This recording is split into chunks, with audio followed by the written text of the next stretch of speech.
Let me take you back to my childhood in Ohio picture, a small house echoing with laughter, music, and Sunday dinners that spiraled late into board games and stories. My parents always insisted that family wasn't just blood. It was the people who showed up, who chose love, especially when it wasn't easy. Fast forward to college in Indiana, where I met David. If I was the spark, he was the steady flame, quiet, observant, the kind of person who listens more than he speaks.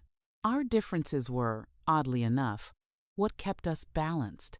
After graduation, we married in a circle of those same people who believed in showing up.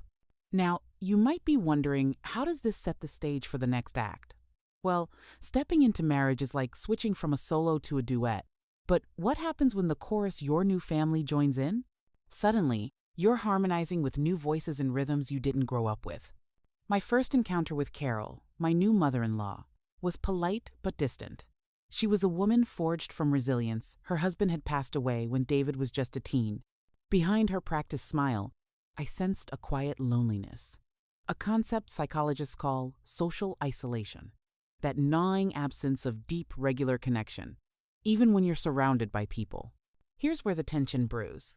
I had to find my place, not just as a wife, but as a daughter-in-law to a woman who had spent years as her own anchor. Would we remain friendly acquaintances? Or could we build something more?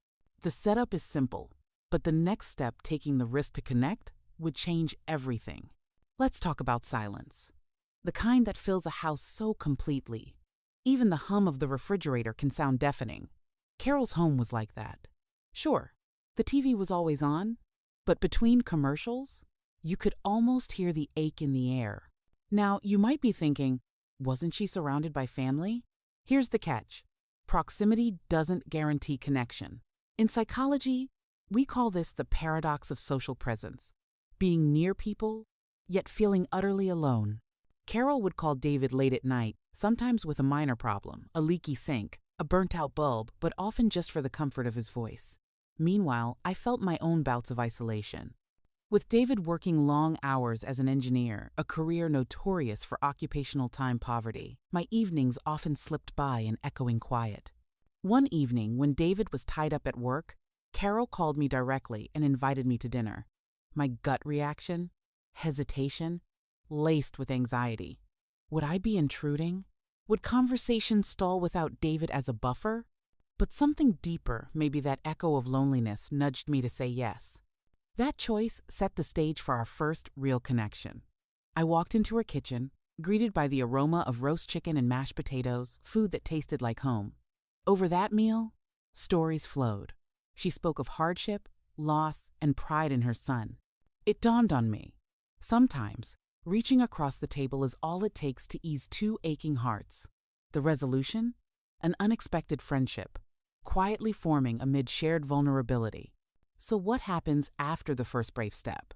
For Carol and me, that dinner was just the beginning. I started visiting her more. Sometimes David joined, but often it was just the two of us, cooking, walking her neighborhood, or savoring tea on her porch. Each visit chipped away at the invisible wall between us. Now, you might wonder, weren't we destined for the classic mother-in-law drama? Strangely, no. Carol never tried to meddle or control. Instead, she welcomed me, gently like stepping into a warm bath after a cold day. Sociologists call this chosen family, the people we let into our hearts, not out of obligation, but out of genuine preference. One evening, after a long walk filled with gardening talk and favorite novels, Carol said softly, "You know, Emily, I used to worry I'd be left behind when David started his own life. But having you here, it feels like I gained a daughter, not lost a son." Her words struck me. The tension of obligation gave way to a real sense of belonging. But of course, the path wasn't always smooth. There were days when work exhausted me, when marriage hit a rough patch, or when the responsibility of nurturing this new relationship felt heavy. I'd ask myself, am I giving too much? That's the conflict many of us face. How do you balance your own needs with the needs of others? Yet time and again, those shared dinners and porch talks reminded me why I kept coming back. Carol had become more than David's mother. She was my friend and confidant. The resolution? True connection is built from small, repeated acts of showing up, especially when it's hard. Let me tell you how our story evolved. The years rolled on holidays spent together, Christmas trees decorated side by side, pies baked and sometimes burnt. When our daughter was born, Carol was right there, cradling her with trembling hands and eyes brimming with tears. Motherhood was both a joy and a challenge. When doubts crept in, or exhaustion threatened to overwhelm, it was Carol who showed up, helping with feedings, rocking the baby, offering the kind of reassurance no parenting book ever could. Neurobiologists call this social buffering, the way emotional support can literally lower our stress hormones. Now, some of you might be thinking, wasn't it hard sharing so much of yourself? Absolutely.